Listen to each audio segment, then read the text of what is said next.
Hey guys, Josh here. Welcome back to the All Out Safaris podcast, your go-to podcast for all things safari.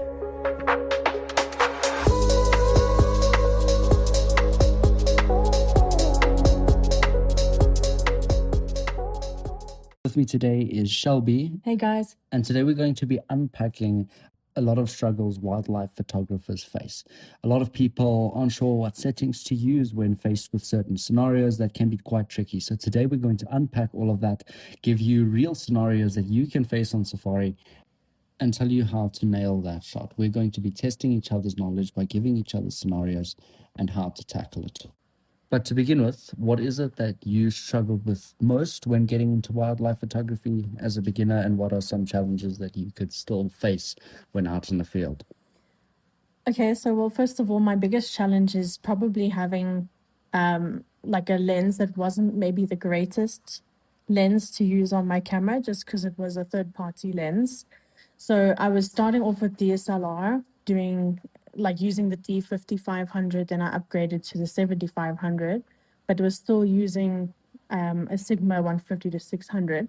While it's not a terrible lens, it's not the greatest either, right? So I would always struggle probably getting shutter speed right at a really long focal length.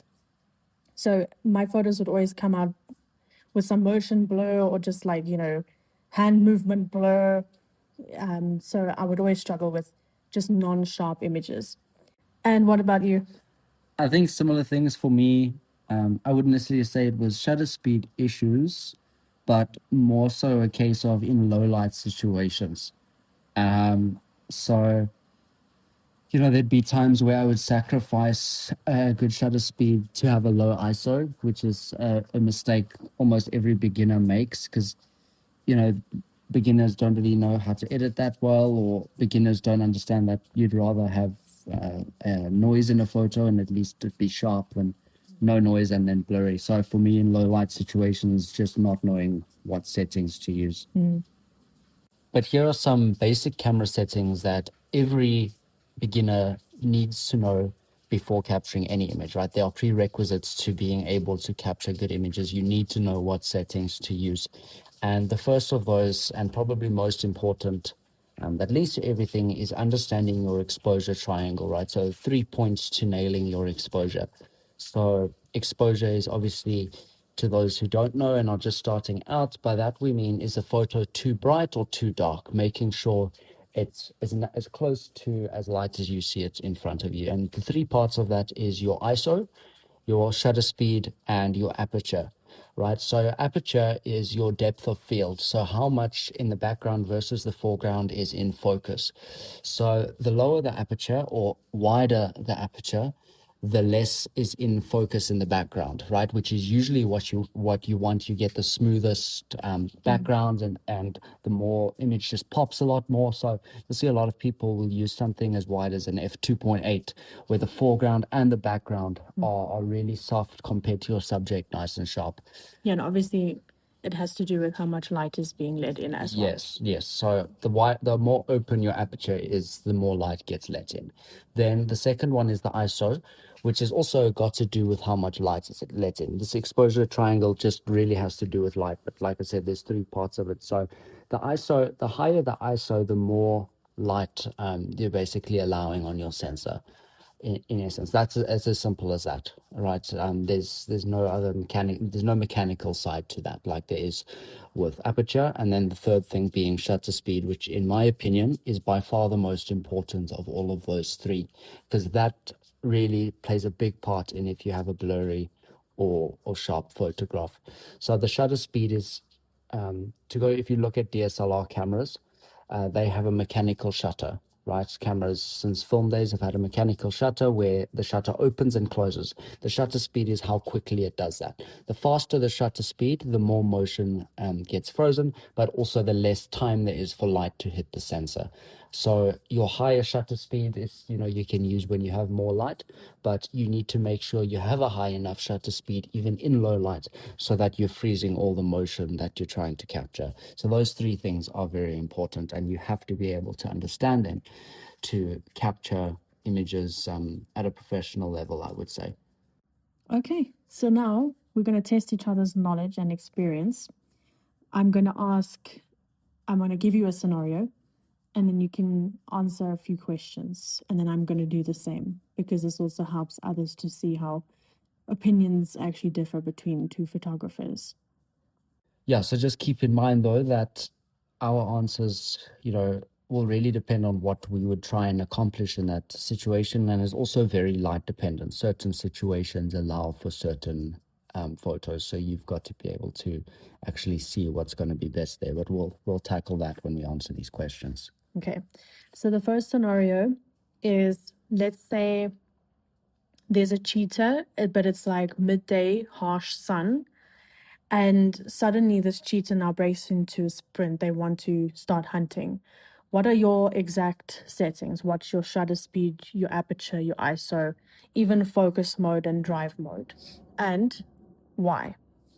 So obviously I can't say that this shutter speed is the exact one to use and this ISO is the exact one to use. It depends on your camera sensor, it depends on how light it is, but generally in that situation, you're going to want as high shutter speed as possible, right? So cheetahs obviously being incredibly quick, I would say you want a shutter speed of at least 2000, ideally more. Like if I'm able to, I'd shoot at like 4,000 just to make sure that I'm freezing the motion when that cheetah is running.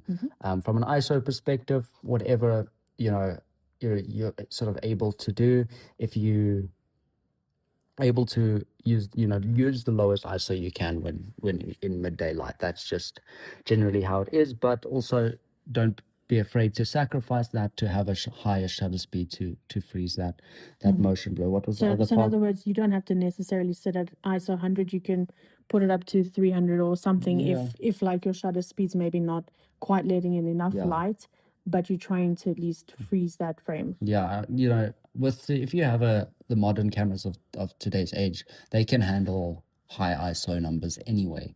So if you want to shoot at an ISO of 1,000, if you can, let's say your lens doesn't allow you to have a super low aperture or whatever, don't be afraid to pump that ISO up if you're at least able to get that shutter speed higher. Focus mode? Well, you've got to shoot in continuous autofocus. Anytime the subject is moving, you've got to shoot in continuous autofocus. And I would go as far to say is always shoot in continuous autofocus, because Yeah, wildlife I can't think photography. of a time where you don't want continuous autofocus. It's just the easiest way to go, most reliable way to go.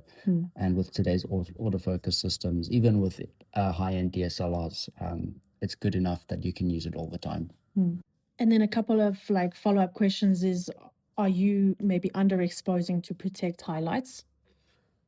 All I'm really focusing on is in that really high, like call it pressure situation, really fast moving situation, is just But making it's the sure harsh light as well, it remember? yes, it's harsh light, but I wouldn't be too focused on exposing for the highlights, rather just making sure that the cheetah is exposed properly, and that it's going to be sharp with the other right settings. I think if it's a slower moving situation with harsh light, then for sure expose for the highlights. Yeah. Do you shoot wide open or like maybe stop down slightly in this kind of situation? Stop So in down. other words, we're talking about aperture here.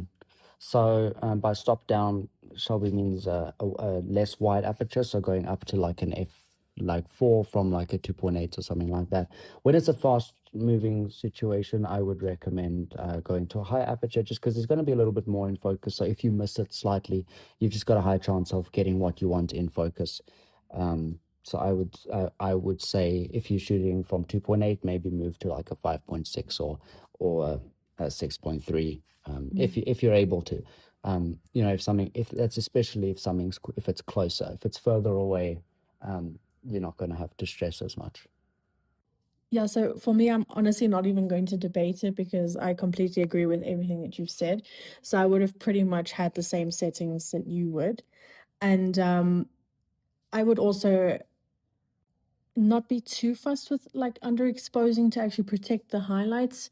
But for the fact that, I'm kind of scared to blow out a picture, is that I would probably have underexposed just a slight bit, just because at least you could lift shadows a little bit in your editing. And definitely would probably shoot round about probably f4 in that situation if my lens could do that. The lens that I currently have, the lowest aperture I could use is a 5.6. So yeah, if I had a lens that could do f4, I'd probably do f4. Then the next situation, let's say a fish eagle is about to or is going to take off or is taking off from a tree. You were shooting at 500th for a second for him sitting perched on the tree. Now what? So in that situation, you've got to keep at the back of your mind that that fish eagle could take off at any minute, right? And that's what the moment you're trying to capture. So I wouldn't have two different sets of settings. I would go into that sighting with a set shutter speed that, okay, if he takes off, this is going to be enough to freeze that motion. I wouldn't necessarily have different settings for when he's sat still. But in that situation, you've got to know that 500th of a second isn't going to freeze that motion. So you'd need, I'd say, 1200, maybe more. I mean, I've shot eagles flying before at about 800, but that was sort of on the edge. I'd always recommend a bit more than that. And go into, if you're wanting to get a bird in flight, go into that with the mindset that that's your end goal. So your settings are, regardless of whether he's in flight or not, are going to be set for that. I was going to say, like, surely if you see a fish eagle there, you're going to first be taking photos of him sitting there. You're not necessarily going to anticipate that he's going to take off because birds also don't give warning that they're going to take off. So, I mean, if I was sitting in that situation, I would have obviously now be shooting the fish eagle. And if he takes off, then unfortunately I'm going to miss out on it because my settings would be taking him perched on the tree, stationary. So that's what my settings would be. So it's quite difficult. As you say, if you're wanting to go into the shot knowing that you're wanting to take a bird in flight, you're going to have to sit there with a lot of patience until he does. But most people in that situation, like me, I would be taking photos of the bird perched already. So now, if he takes off without warning, I'm probably going to miss that. Yeah. But I'm not like an avid birder that I'm like, oh, I want to get a bird in flight. I mean, that would be super cool. I've actually never actually gone into a bird sighting with that account, like that goal in mind. But if you were somebody who is wanting to do that, then for sure. I think the key is go into any sighting in preparation where you're gonna have to change your settings. So, rather have a shutter speed too high than not high enough. Yeah. So then that motion will be frozen. Yes, you'd have to compensate with a higher ISO, but I'd rather have that than a blurry photo. Yeah, that's actually really good advice because I would probably do that. It's like make sure your shutter speed's where you want it, but then adjust everything else so that you can take him perched, but then maybe you can just quickly, You can also, while he's taking off, your settings are actually good enough that if he does take off, you can actually not miss the shot. yeah, and that will apply with other sightings as well. So if, let's say, there's a leopard in a tree and it's about to come down, it comes down a lot faster than when it moves a lot faster than when it's just sitting there. So you want to, fortunately, there'll be a bit of a warning, like the leopard will get up, so then you can change your shutter speed, but rather always just be prepared for moments that could quite well happen. Okay, next scenario. Let's say you have some really cool big animals, so it'd be like an elephant or a buffalo or a rhino. Let's say they're actually busy walking through dry sand, and as they're walking, they sort of like kicking up dust, or an elephant throws some dust. But your autofocus now starts hunting. What do you change? Well, it's in that situation, it's a bit of a challenging one because also, you're gonna have the challenges with gear if your gear starts hunting, right? If you're someone who does have very high-end gear, that's not necessarily something you'd struggle with as much, but maybe you've got a lens that's struggling, you know. So in that case, it's try set to like a single spot autofocus or back button focus. in that situation, if you aren't already, would recommend back button focus. But it's a bit of a difficult one, but I would say maybe just up your aperture a little bit if your focus starts hunting, or like I said, set it to a single spot, or there's always tricks with when your gear starts hunting. You can't necessarily do anything too much when it starts hunting. But when you say like upping your aperture, what does that, how does that help? What is it? Well, if your focus starts hunting, there's always going to be something, most likely something in the frame that is in focus. So upping your aperture just means there's going to be more in focus. So now you've got a high chance of getting what you want in focus, in focus. And if it's still not in focus? But, the thing is, the chance of that happening is very slim, right? If you the times that can happen is if you've got an animal in very long grass and the grass is going a lot in front of the animal. Yeah. But then if the animal's not moving too much or closer and away from you and sort of across your line of sight, you can switch to manual focus. A lot of cameras have something where you can set up on manual focus, where when you switch it, what is in focus gets illuminated. A lot of cameras do have that. But then in that case, you've got to sort of switch to manual focus, go into like live view and zoom in just to see that what you want in focus is in focus. There's But then, always an like, alternative. But now with manual focus, let's say now this animal's actually busy running through the dust or there's a lot of movement. So now surely manual focus is not really going to help. But when the animal's running that fast, the camera's not going to necessarily hunt as much, I feel, because you are also moving with the animal, where if a lot changes in front of the animal, it might hunt. But when it's moving, there's always going to be gaps where the focus does lock on. So it's a case of keeping that back button focus down. Yeah, I was actually going to ask you, maybe if you like shooting continuous, why don't you just keep shooting? Yeah. And see if something comes into focus, because Yeah. maybe in one of the shots the focus managed to be on the animal. This question is more for the amateurs who don't have access to very good gear. Yeah. If you have, well, the entry level gear these days locks on focus pretty well. But that is people with old DSLR cameras. There might be some of you listening to this who may face that, but there is always a way out, like the back button focus. Keep that held down. Would always recommend back button focus and then manual focus, worst case scenario. But I've got a follow-up question for you, is how would you expose for that situation? Because there are obviously various factors. Yeah, so definitely, what angle is the light? Is it a backlight, front light, side light? Or is it like in the middle of the day? So for something like backlight, that's super dramatic. So I'm not too sure if it would be cool if like in a dust situation, if something like more of a silhouette kind of photo would look pretty cool. But then you've got to keep in mind that because of the light, again, dust, how does the light catch the dust? Is the dust now suddenly illuminated and to the point that you can't even see the animal anymore? So you got to sort of expose then, do you want to see the animal or not?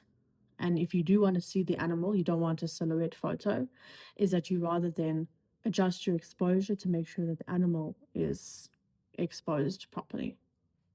Yeah.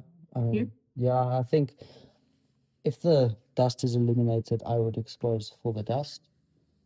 Even if that forms a silhouette, like I'm with you there. I think silhouette in that case is usually more so the way to go, because otherwise the dust just gets blown out. Yeah. So you don't really see that. You don't have that dramatic effect, and you could even just totally underexpose as well, because with these really dramatic photos tend to be slightly underexposed. They become a lot more powerful in that situation. But just expose for the dust, because that's the part that makes that image unique. Okay, I'll give you another scenario. Let's say there are two male lions that are clashing just after sunset, but the light is really bad. And let's say you're at 600 mils focal length. Do you accept noise or motion blur? Well, you accept noise, but again, depends on what you're trying to get out of it. There's a technique called panning, which basically is you move with the animals with a low shutter speed, so it really creates this motion effect, right? So with something like that, a low shutter speed is a very creative idea you could use. That's one time where I'd be like, okay, give it a shot, because you can really, it really brings that motion and action into life. When an image is frozen because of a high shutter speed, sometimes you don't get the essence of actually how much action there was.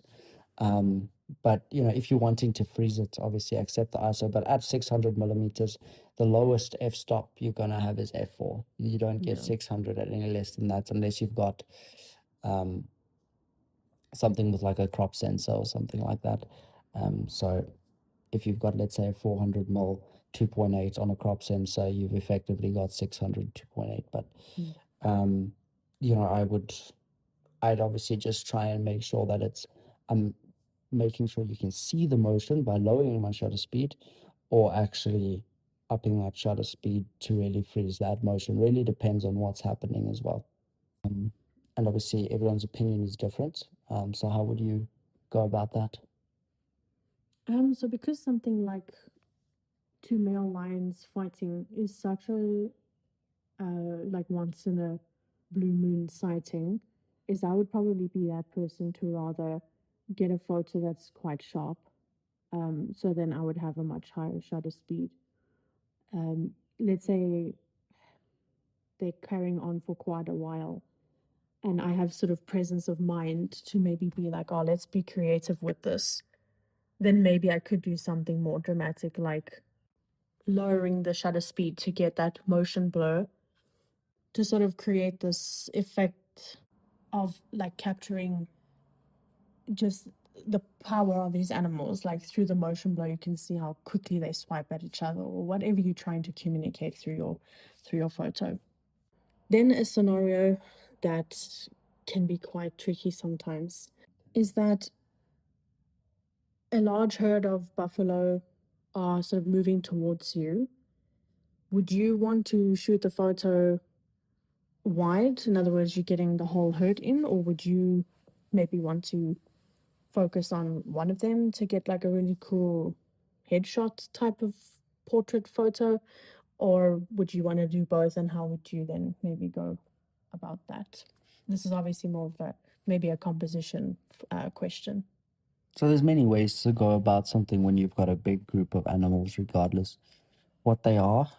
Buffalo are notoriously difficult to photograph, especially when doing tighter portraits, because it's kind of hard to get creative sometimes. Your bigger animals are surprisingly hard to photograph. But anyway, I would it obviously depends what gear you've got, right? If you've got something that can zoom in, you can get really creative, really getting details and filling the frame with nothing but buffalo, right? Maybe focus on the face of one, and you just get the rest of the frame filled with the bodies of other buffalo. But then you can also go really wide, especially if you've got some cool light, or if the sky's really cool, you can go super wide as well. There's a lot of it really depends on the scene as a whole, but you can get very creative when you've got a big group of animals, because and that it sometimes makes people panic because they don't know, okay, which buffalo do I photograph, or or which or how do I compose it. And just get creative with that. You shoot wide or you shoot tight. You can't really do an in between one too easily with something like that. So you've got to look at the scene as a whole and sort of see, okay, what would look better. There's not really a right way to go about that. I would say it just depends on the scene. But I myself, if it's a really big herd, would definitely go wide. But sometimes it'll be also cool to fill the whole frame with just buffalo. Yeah, you pick the best looking one, the one with the biggest horns, the biggest boss. In other words, that part of the horn where it meets the head. Um, because especially with buffalo, some of their horns can be super impressive. So if you wanted to do something tighter, it's like find the best looking one. If they're all coming in your direction, at least you got the choice. But maybe choose one that's like directly in front of you, so that it's like a proper head on photo. If you're wanting to do like a tight portrait, because that's something that I would probably do, is like to begin with, maybe do like a wider establishing shot where you have that like the buffaloes in that bottom third of your frame, so that you get like, yeah, if it's cool lights and things like that. If there's nothing interesting about the scenario, then you don't have to necessarily worry about an establishing shot or an environmental shot. But I would be someone that maybe start like that, but then I would find probably the best looking buffalo and make sure he's like right in front of me, and then do like a nice tight portrait, making sure not to cut off the horns though, and then yeah, you just do something really, really cool with that. And obviously, on a mirrorless camera, you've now got eye tracking, so thankfully, it can keep focus on the eye, so nothing's out of focus even though they're walking towards you because of the 3D tracking. Then the type of like f-stop maybe is like, instead of it being super shallow because you might want to get the whole buffalo head in focus, is that you may be shooting more like f4. And then obviously like a decent shutter speed, again depending on the light. Is it super bright light? Is it maybe the darker afternoon, like golden hour type of thing? Then yeah, you just adjust accordingly. But luckily in that situation, it's not super fast action. Obviously, if they were running towards you because maybe they're going to cross the road in front of you or something, then it's a different story. You got to just, put your shutter speed up a bit. But otherwise, yeah, for me, I would probably focus maybe more on getting like a really cool buffalo portrait. But yeah, so those were some of the scenarios, just examples of what you can be faced with on safari. They are real situations that can happen. So we thought that we'd just talk about that and walk you through the settings and that. But it's time for a fun quick fire round. Are you ready? I'm going to start asking you and then you can ask me. Right. Okay. What's the minimum shutter speed for running antelope? At least 1,000. Minimum shutter speed for birds in flight? 1,600. What is the fastest shutter speed you've ever needed? I think I used 8,000 once for like a kingfisher, but I've never used any more than that. If you're shooting something like a hummingbird, their movements are insanely rapid. It's like the snitch in Harry Potter. Then you'd probably want a camera that can do like, I don't know, 16,000 or something crazy. What's the lowest shutter you've risked and still nailed it? I think 125. No, I've shot it like an 80th of a second. I had like no light, sat on a beanbag, and just hoped that I'd kept the camera still enough, and I got it. But I wouldn't recommend that. Underexposed or overexposed in harsh African sun? Under. Blow the highlights or crush the shadows? That's hard because blowing shadows isn't great. I suppose I'd rather blow the highlights. Yeah, blow the highlights. Back button focus, yes or no? Yes, Eye detect on predators? always. Wide tracking or single point? Single point. Recompose or move the focus point? Recompose your image. Hardest animal to photograph? That's incredibly subjective. I struggle with buffalo. Wild dogs are notoriously hard because of how fast they move. It's difficult to get a really good. I wouldn't they say never sit still. I wouldn't say it's the fact that they also don't just sit still. Yes, that makes it hard, but there's certain things with wild dogs that you want to photograph. You want the ears to be forward. You don't want it sitting back. You want them looking towards you. There's so many. They're just hard. A lot of people struggle with the bigger animals as well. Hardest, oh sorry, I asked that. Most unpredictable species? I could say wild dogs again. Like as a group, you can predict what they're gonna do, but individuals, it's a nightmare. Most overrated animal for photography? Some are not gonna like this, but birds. Certain birds, like if you take, unless it's like a super cool rare bird, but birds are really overrated. Like, sorry, I struggle with birds. Like, I love birds of prey and I love really colorful birds and owls and like love those birds. But if you're taking a photo of a kingfisher that you've seen 5 million times, it's like just taking a standard photo of an impala with your phone. That's how I view it. Best species to teach beginners on? Probably the cats because of how erratic they can move, different, especially because you have usually low light challenges with them. They move a lot when the light is low. So that's a really good one to learn. Biggest setting mistake you've made in the field? Not having a high enough shutter speed.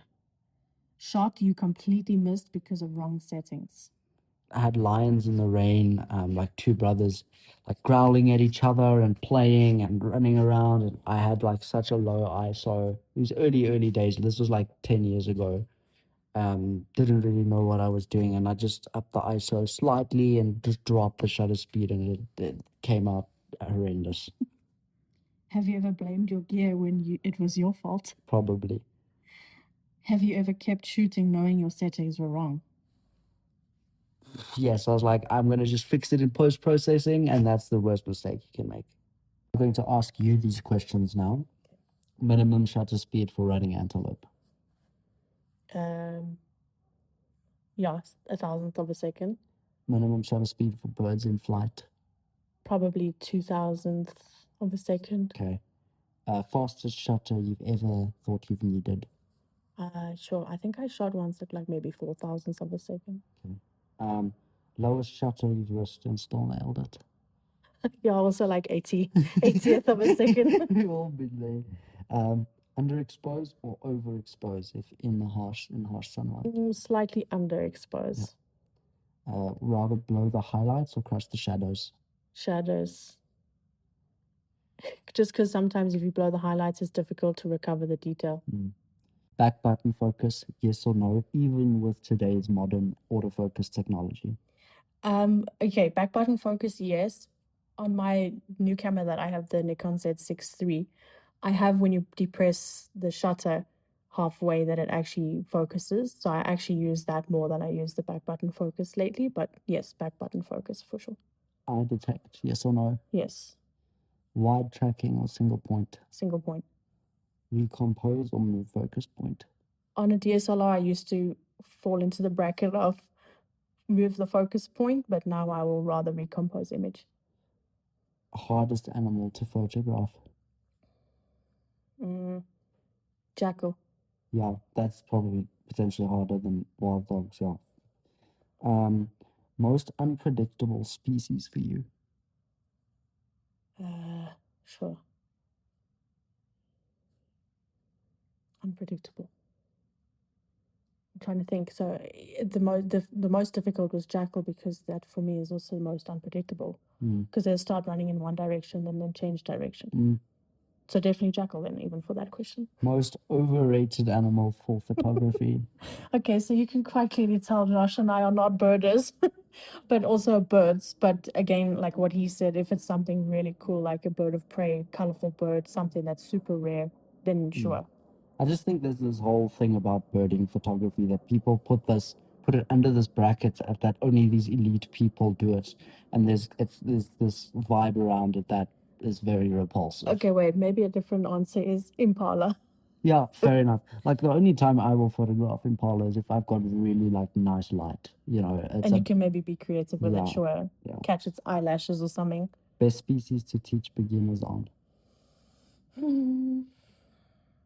Yeah, the big cats. Just because they tend to move like the bigger ones, so like a lion, not so much a leopard, because a leopard can sometimes be skittish and then move off quickly, but something like a lion, because they can sashay, like the way that they walk is a bit slower, so then you can like take better photos. Maybe something like an elephant too, because they move the same way. And you tend to, and when you're taking photos of the animals, most of the time they're moving. That's when the great photos happen. So you know shutter speed, and then like I said, I suppose low light as well.